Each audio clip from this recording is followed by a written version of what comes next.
历史上第一个叫江西老表的，不是湖南人，也不是四川人，而是跟江西接壤的安徽人。这个人呢，是明朝的开国皇帝，叫朱元璋。那他为什么要把江西人称之为老表呢？在公元1363年的时候，朱元璋当时跟陈友谅夺天下，差点呢被陈友谅打得全军覆没。于是这朱元璋就带着一些残兵部将逃到了江西鄱阳湖的一个叫康郎山的地方。这里的村民呢，心地善良，为人也非常热情，把受伤的朱元璋就藏在了一个山洞里，还给他请了郎中为他拔剑疗伤，这让朱元璋呢特别的感动。于是他就问身边的村民：“你们都姓什么呀？”村民就回答说：“我们全村都姓陈。”这朱元璋一听这下高兴了，他说：“我的安徽老家的娘舅也姓陈，说不定500年前跟你们还是一家人呢。如果这样算下来的话，那我们就是表兄弟了呀。以后我们就以老表相称，你们看怎么样？”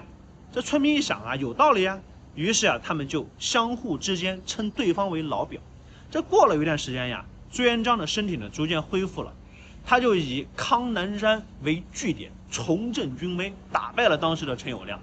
在他离开江西的时候他就对当地的百姓说了这么一段话，他说：“如果有一天我得到了天下，你们有困难就尽管过来找我，只要你们说是江西老表，我就会全力相助。”这5年之后朱元璋果真当上了皇帝。